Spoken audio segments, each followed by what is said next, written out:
I absolutely love Cinelifters. The shots we can get with them are what we've dreamt about in the film industry. The only problem is, ever since I flew the DJI Avata for the first time, all I've wanted to do is use those goggles and that video system on my Cinelifter. My idea was simple: combine the iFlight Taurus with the DJI Avata and get success. I am finally finished with this thing. I cannot tell you how many different reverts, design changes, tests I had to do to come up with this design, but I'm really happy with it. I think it's gonna work really well. And yeah, just looks really sleek. So here it is. The DJI Avata combined with the iFlight Taurus X8 V3. This right here is the future of FPV. It's beautiful, isn't it?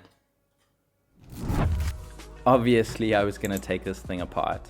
So I did a full teardown of a new Avata and just saw what components were left over and try to work with that. So we've taken everything apart now, and what we're left with is the Avata camera and basically an air unit. And what I've done is just swapped out the components on the Taurus with the Avata ones. So here's the old air unit and the old camera, and we've just popped these guys in place of those. And then lastly we have the power port here. And funnily enough, that's actually just an XT30 connector. So what I'm going to do is I'm going to use the BEC on the back of the Taurus, which is normally used for powering cinema cameras, and I'm going to run that to power the Avata air unit. And it puts out 12 volts, which is pretty close to the Avata battery, so I'm pretty sure it'll work, but we'll just have to wait and see.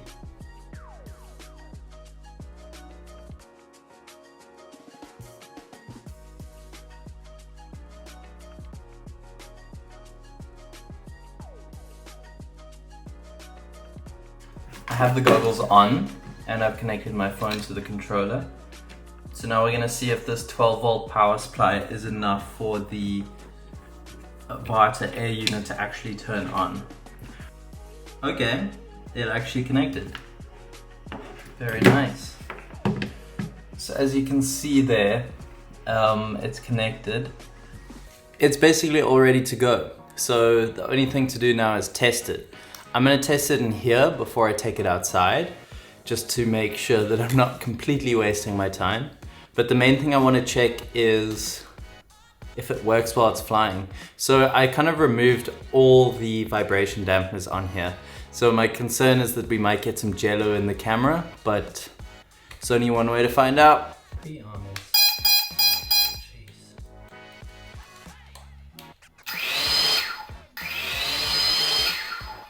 Okay, that's what pre-arm is.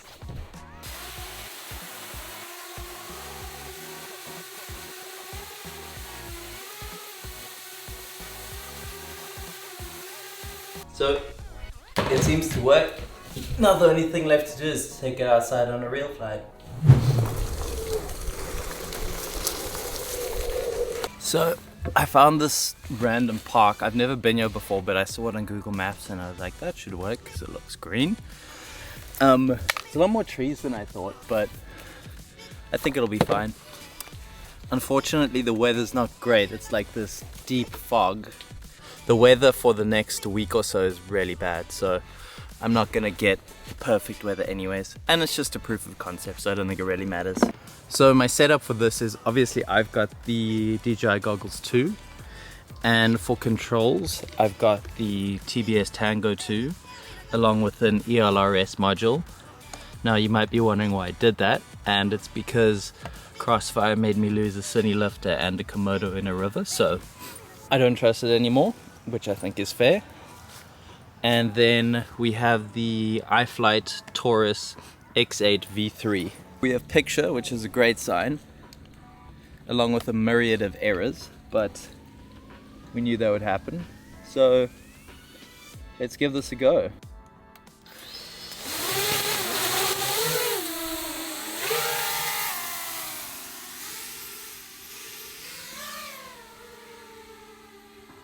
Oh wow, look how moody that is. But you know what? It looks really good. I mean, the picture's clear. I'm not losing much signal. I'm maintaining that 50 megabits a second bit rate. Take it over there.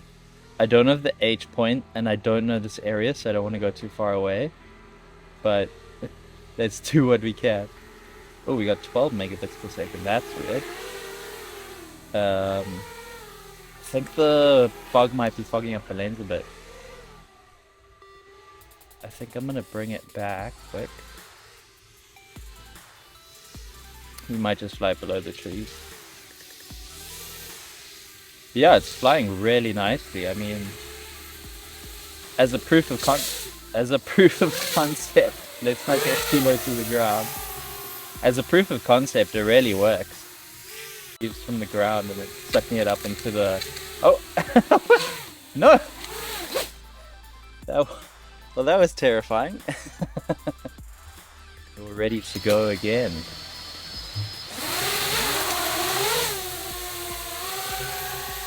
Oh, that's looking really good. I mean, the amount of clarity you get from this over the air unit makes me really excited for that O3 air unit.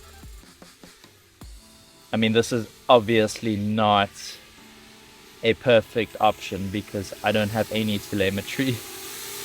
You could probably maybe figure out a way to connect up the battery to get some sort of battery reading, but I don't know. I don't think it's worth it. But I mean, as a proof of concept, this works beautifully. The image is clear, it's crisp.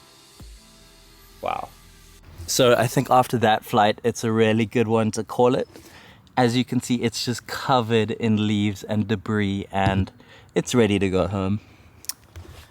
So in summary, does the system work? Absolutely.